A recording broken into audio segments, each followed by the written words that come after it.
باقی 3 نکاح بڑے سادہ کیے، حضرت فاطمہ کا نکاح بڑے دھوم دھام سے کیا۔ ان کا رشتہ لے کر صدیق آئے، یا رسول اللہ میں خواہش مند ہوں، آپ چپ رہے۔ پھر حضرت عمر بعد میں گئے، یا رسول اللہ میں خواہش مند ہوں، آپ چپ رہے۔ تو عبد الرحمن بن عوف رضی اللہ تعالیٰ نے حضرت علی سے کہا، علی تو جا، تجھے دے دیں۔ وہ کہنے کہ میں تو بہت غریب ہوں، مجھے کہاں دیں۔ حضرت علی کا ذاتی گھر بھی نہیں تھا، کسی سے ایک کوٹھا مانگ کے اس میں رہ رہے تھے مدینہ میں۔ کہنے تو جا جا۔ تو یہ مسجد میں پہنچے، اللہ کے نبی کو دیکھا تو ایسا روب طاری ہوا کہ بولے ہی کچھ نہیں۔ اللہ کے نبی کو تو پتا ہے کہ کیا ہے اور کس لیے ہے۔ تو آپ نے کہا علی کیسے آئے؟ چپ۔ کہا لگتا ہے فاطمہ کے رشتے کے لیے آئے ہو؟ جی ہاں۔ تو آپ نے کہا انشاءاللہ، اتنا کہا انشاءاللہ، اور چپ ہو۔ تو حضرت علی چپ کر کے اٹھ کے باہر آئے، صحابہ باہر کھڑے ہوئے تھے۔ تو کہنے لگے یار دیکھا نا، میں تمہیں پہلے ہی کہتا تھا مجھے نہ بھیجو، انکار ہو گیا، بولے ہی کچھ نہیں۔ تو حضرت عبد الرحمن بن عوف کہنے لگے جنہوں نے بھیجا تھا کچھ تو کہا ہوگا، کہ بس انشاءاللہ کہا تو اللہ کے بندے ہاں ہو گئی، نبی کی انشاءاللہ ہاں ہوتی ہے، یہ ہاں کیوں نہیں کی؟ سبحان اللہ، اللہ اکبر، یہ ہاں کیوں نہیں کی؟ گھر گئے، فاطمہ علی کا رشتہ آیا ہے کر دوں، اس لیے ہاں نہیں۔ ہم تو بیٹیوں سے پوچھتے نہیں، ایپ سمجھتے ہیں بیٹیوں سے پوچھنا، جی میں گاؤں نو بن چھڑیا قلعے نال، ایسے دیاں نو بن چھڑنا ہے قلعے نال۔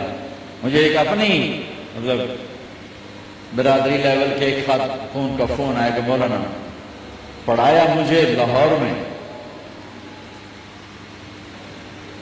اچھے کالجوں میں، اور میری منگنی کرتے وقت مجھ سے پوچھا ہی نہیں، اور ایک شرابی سے منگنی کر کے مجھے اطلاع دی سے تیری منگنی کر چھڑی ہے، فلانی تاریخ میں تیرا نکاح بھی ہونا ہے۔ مجھے آج تک گلہ ہے، پوچھ لے، اگر نہیں پوچھا تھا چلو میں نہ ساڑھے پنجاب کوئی نہیں پوچھ دے، گاؤں مجھ دی طرح ٹور چھڑ دیں، تو چلو اتنا تو ویک لیں دے بھی کم از کم شراب کا نہ پین، ایک شرابی نال میرا نکاح کر سکتا۔ ساری زندگی ہڈیاں رگڑ رگڑ میری گزر گئی۔ علی جیسا رشتہ آیا ہو تو اوپر سے حکم بھی آ چکا ہو کہ علی کو ہی دینا ہے، تو پھر آپ فاطمہ سے پوچھیں فاطمہ تیرا رشتہ آیا ہے علی کا کر دوں؟ حضرت فاطمہ نے ہاں کی تو پھر مسجد تشریف لائے۔ یہ آپ کو معاشرت سکھائی جا رہی ہے کہ بیٹیوں سے بھی پوچھو، زندگی انہوں نے گزارنی ہے، تم نے تو نہیں گزارنی۔ بس میری غیرت کا سوال ہے، میں اتنا ہی کرنا ہے تو بیٹھی رہے۔ میری اپنی فیملی میں اتنی عورتیں بوڑھی ہو کے قبروں میں چلی گئیں، بس اتنا ہی کرنا، نہیں کرنا تو بیٹھی رہے، وہ بیٹھی رہ گئی۔ یہ ظلم و ستم ہے جو تمہاری عدالت میں بھی نہیں آتا، کوئی کیس بھی نہیں ہوتا، لیکن اللہ کی عدالت میں کیس درج ہو چکا ہے کہ میرے نبی نے علی جیسے داماد کے لیے بھی پہلے پوچھا، حالانکہ سارا ہو چکا ہے۔ ابھی بتاتا ہوں، فاطمہ بیٹی علی کا رشتہ ہے کر دوں؟ انہوں نے کہا کر دیں۔ پھر کہا بلاؤ، پھر علی آئے، کہا علی جمع کرو لوگوں، مسجد ساری بھر گئی، تو آپ ممبر پر تشریف فرما ہوئے، حضرت علی کو ایسے سامنے بٹھایا، کہا لوگوں مجھے جبریل اللہ کی طرف سے پیغام دینے آئے ہیں کہ میں اپنی بیٹی فاطمہ کا نکاح علی کے ساتھ کر دوں۔ آسمان سے وحی بھی آئی ہو اور پھر بھی پوچھا جائے، یہ میرے نبی کی معاشرت ہے۔ ہم تو پوچھنا عیب سمجھتے اور اسے ذلت سمجھتے۔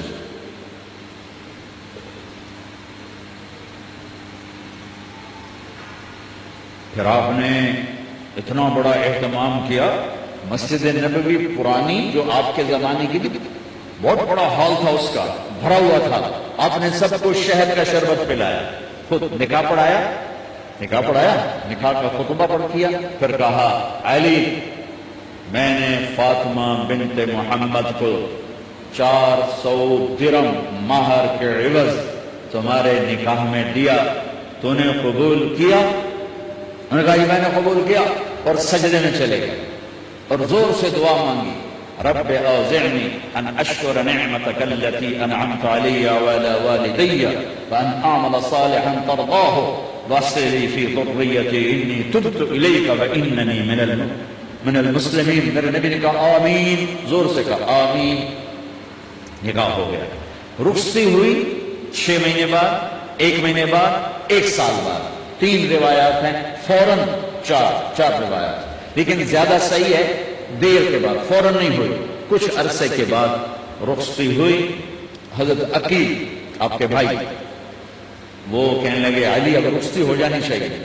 تو یہ دونوں مل کر آئے سلمان فارسی کے پاس کہ سلمان بھائی ہماری رخصتی کروا. سلمان فارسی کا بڑا احترام تھا. انہوں نے جا کر بات کی ام سلمہ رضی اللہ تعالیٰ عنہ سے. ام سلمہ نے بات کی، اللہ کے نبی سے کہا ہاں آ جائے، لے جائے، آ جائے، لے جائے. تو علی رضی اللہ تعالیٰ عنہ اپنی اونٹنی لے کر آئے. تو حضرت علی کا گھر وہ کرائے پر گھر تھا ایک کونے پر. تو وہاں اسماء بنت امیس اور ام ایمن گئی اور اس کے فرش کو لیول کیا. فرش میں سرخ مٹی ڈال کے اس کو لیول کیا اور دیواروں کی پوچھا پاچی کی اور وہاں کھوٹیاں لگائیں کپڑے ٹانگنے کے لیے. آپ نے حضرت عائشہ، حضرت ام حبیبہ، حضرت ام سلمہ سے فرمایا تمہیں پتہ ہے نا مجھے فاطمہ سے کتنا پیار ہے، اسے دلہن بناؤ. دلہن بنانا بھی سنت ہے.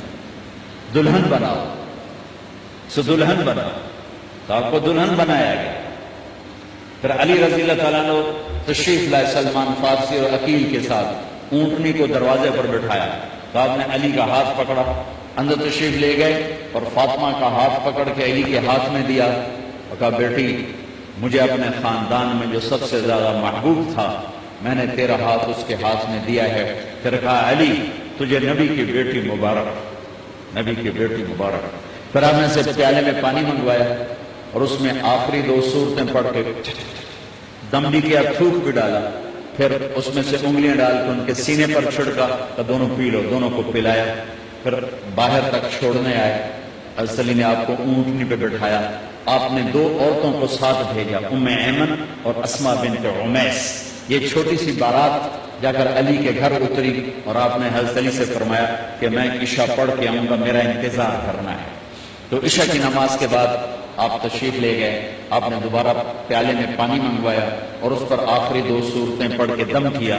پھر ان کے سینے پر چھڑکا، یہاں بازوؤں پر چھڑکا اور کمر پر چھڑکا اور دعا دی اللہم اسد جدہما وجمع شملہما وبارک علیہما واخرج منہما ذریۃ صالحہ. یہ دعا دی آپ نے اس وقت کہ میرے مالک ان کے جمع ہونے میں برکت عطا فرما اور ان کو سعادت عطا فرما اور ان کو نیک اولاد عطا فرما.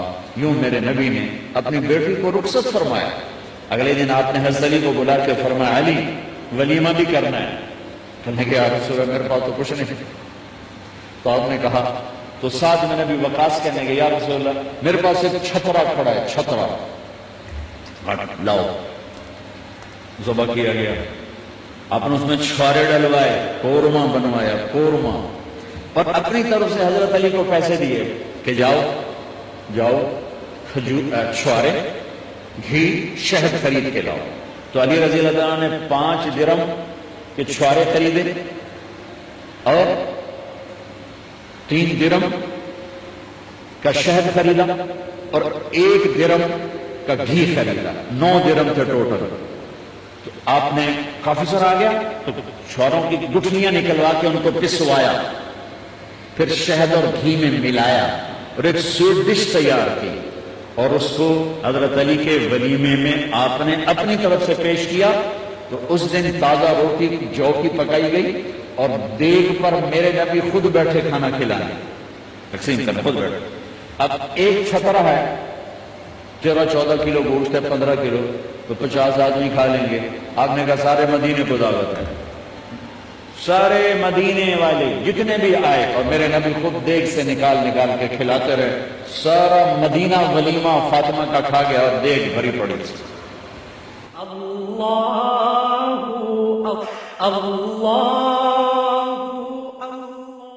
تو ولیمے میں تکلف جائز ہے، سادگی بھی جائز ہے، سادگی بھی سنت ہے، تکلف بھی سنت ہے۔ ہاں جو ہماری خرافات ہیں، فضولیات ہیں، یہ تباہ کن ہیں، ان سے بچنا بڑا ضروری ہے۔ اور بھائیو، کسی کی شادی ہو، اس بچے کی ہو رہی ہے، یہ افسر ہے، ایک ریڑھی والے کی ہو، کسی بھی گھر کی آبادی کا ایک ہی سبب ہے، وہ میٹھا بول ہے، وہ اچھا سلوک ہے۔ جس کی بیٹی کو لے جا رہے ہو اسے عزت دینا، اور یہ جو جا رہی ہے یہ ان کو اپنا ماں باپ سمجھے، اپنے خامن کے ماں باپ کو اپنے ماں باپ سمجھے۔ جاتے ہی لکیریں لگانا نہ شروع کر دے، میں نے وکھرا کر دے، نویتے کر دے، نویتے کر۔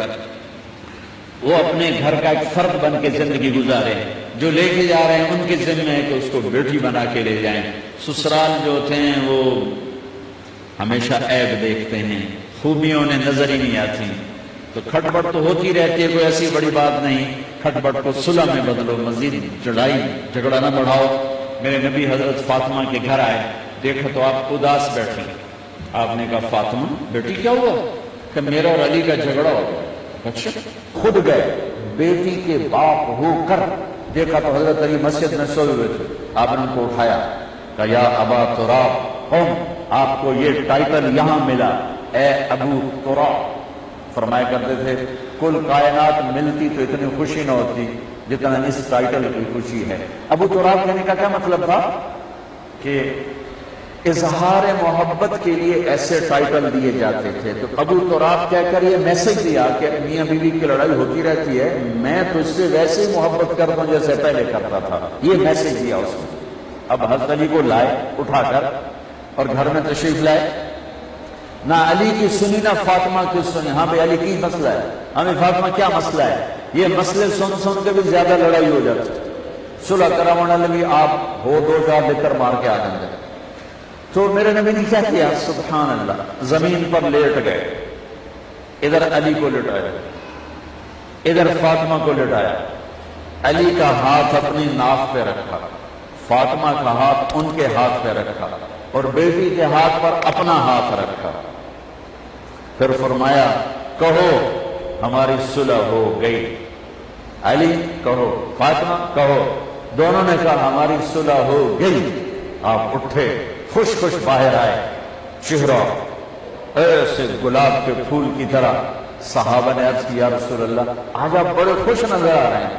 فرمایا علی و فاطمہ کی صلح کرا کے آ رہا ہوں۔ تو کھٹ پٹ ہو جانا تو کوئی بڑی بات نہیں ہے، مطلب یہ وہ گھر ہے، میں اس گھر کی کیا تعریف کر سکتا ہوں۔ تو میں آگے کا ایک قول سنا دیتا ہوں ابن عباس کا، کہ جنت میں نور کی چمک اٹھے گی، سارے جنت ہی کہیں گے یہ نور کیسا نور ہے بھائی جو ساری جنت کے نور پر چھا گیا؟ تو فرشتے بتائیں گے کہ جنت الفردوس میں علی و فاطمہ بیٹھے ہیں، کسی بات پہ ہنسے ہیں، ان کے دانتوں سے جو نور نکلا ہے اس نے جنت کو روشن کر دیا۔ لیکن کھٹ پٹ یہاں بھی ہو گئی، ان سے بڑا گھر میرے نبی کا، وہاں بھی کھٹ پٹ۔ ایک دفعہ میں حضرت عائشہ سے کہا مجھے پتہ لگ جاتا جب تو مجھ پہ ناراض ہوتی ہے، مجھے پتہ چل جاتا ہے۔ انہوں نے عرض کی یا رسول اللہ آپ کو کیسے پتہ چلتا ہے؟ کہ جب تو مجھ پہ ناراض ہوتی ہے نا تو قسم اٹھاتے ہوئے کہتی ہے ابراہیم کے رب کی قسم، اور جب مجھ پہ راضی ہوتی ہے تو پھر تو قسم اٹھاتے ہوئے کہتی ہے محمد کے رب کی قسم۔ ایسے مجھے پتہ چل جاتا ہے جب تو کہتے ہیں نا ابراہیم کے رب کی قسم، تو مجھے پتہ چل جاتا ہے کوئی کھٹ پٹ ہو گئی ہے۔